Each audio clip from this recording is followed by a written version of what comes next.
Vous croulez sous le travail et rêvez de lointaines vacances d'été. Il fait gris dehors et il tombe du ciel, un mélange de neige et de pluie tout à fait déprimant. Vous avez constamment froid et vous passez votre temps à tremper votre plaid de larmes. Nous avons la solution à votre problème. Prenez ce livre et tout ira mieux. Les 4 filles du Dr March de Louisa May Alcott, à qui j'ai décidé de décerner le prix de réconfort livresque ultime. À lire en cas de déprime et de manque de soleil. C'est carrément un conseil médical. Les 4 filles du Dr March parlent des 4 filles du Dr March. Désolée. Ce livre raconte le quotidien de la famille March pendant la guerre de sécession alors que leur père est parti à la guerre.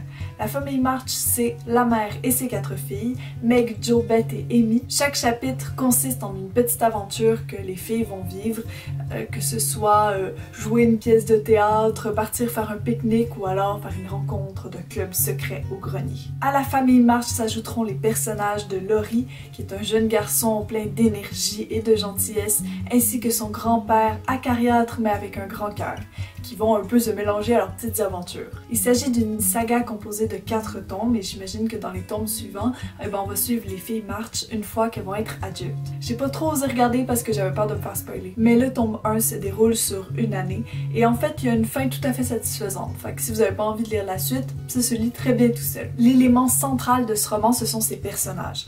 En fait, les personnages sont la raison pour laquelle on suit avec passion des histoires dans lesquelles, au final, il se passe pas grand-chose. Au départ, les 4 sœurs, qui ont tout un caractère très différent, nous semblent être un peu clichés. Mais plus on avance dans l'histoire, plus on découvre qu'en fait, ce sont des personnages vraiment complexes. Jo, la fougueuse et la révoltée, est également une infirmière attentive, et Meg, qui aime beaucoup les jolies choses et qui est très convenable, peut s'emporter violemment si on s'en prend aux personnes qu'elle aime. Peu à peu, on découvre plein de petits traits de personnalité qui nous rendent les sœurs vraiment attachantes et en plus, elles sont très loin d'être des saintes, ce qui les rend très sympathiques à tous les lecteurs imparfaits. J'ai d'ailleurs beaucoup aimé les découvrir petit à petit parce que j'ai eu l'impression en fait de le faire en même temps qu'elles. Au début du livre, elles ont entre 12 et 16 ans et ce qui fait qu'elles ont beaucoup à découvrir au sujet d'elles-mêmes et au sujet des autres. Elles se découvrent tout au long du livre de nouvelles passions et des centres d'intérêt qu'elles ne soupçonnaient pas, comme nous l'avons fait et comme nous le faisons encore tous les jours. Le thème de l'enfance est bien évidemment abordé et plus précisément le thème du passage de l'enfance vers l'âge adulte, mais c'est pas parce que les sœurs se préparent en fait à entrer dans la vie adulte, qu'elles travaillent, étudient ou font du ménage, qu'elles n'en demeurent pas moins des enfants et c'est un plaisir d'assister à leurs jeux souvent loufoques. On n'oublie pas que les jeux sont importants pour les enfants et en fait ils sont traités avec la solennité que les sœurs leur donnent. Ça donne au tout une atmosphère très réaliste et en fait je pense que le lecteur ne peut que se reconnaître dans leur imagination débordante et dans leurs inventions débridées. On a une scène où elles font une pièce de théâtre qui est à mourir de rire. C'est fou qu'il est encore possible de se reconnaître dans une œuvre qui date du 19e siècle. Comme quoi l'enfance, ça n'a pas d'âge. Bon, maintenant il faut quand même que j'aborde le point négatif de ma lecture et c'est la morale. Chaque chapitre, donc chaque histoire en fait, se conclut par une leçon que les sœurs auront apprise. Que ce soit la valeur du travail, le fait que l'argent rende pas forcément heureux ou l'importance de savoir pardonner.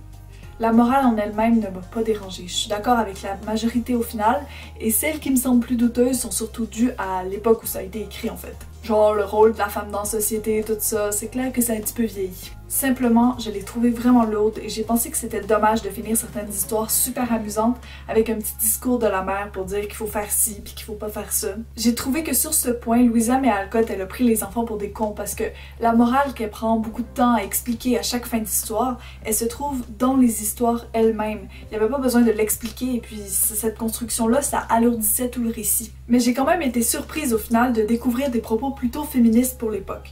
On encourage les jeunes filles à travailler et à persévérer.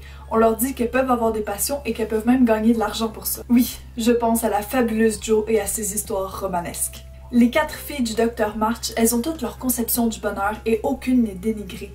Bon, c'est sûr qu'il va falloir qu'elles composent avec la situation de la femme de cette époque-là parce qu'elles peuvent pas non plus juste faire fuck le système puis aller vivre dans les bois. Mais ce qu'on leur dit, c'est qu'elles peuvent avoir des rêves et qu'elles peuvent travailler pour qu'ils se réalisent. Meg veut devenir riche et avoir un foyer aimant, Jo veut voyager et écrire, Beth veut prendre soin de ce qu'elle aime et Amy veut devenir une grande artiste. Et ce livre leur dit « et pourquoi pas ?»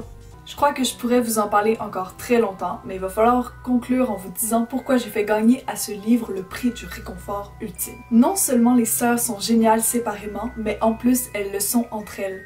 Il y a dans cette famille une alchimie et un amour évident qui nous réchauffe le cœur. J'adore leurs échanges toujours entre affection et taquinerie, et lorsqu'elles se disputent, on vit un véritable drame jusqu'à ce qu'enfin elles se réconcilient. Très rapidement, on s'attache à cette famille, à ses interactions et à ses petits bouleversements du quotidien.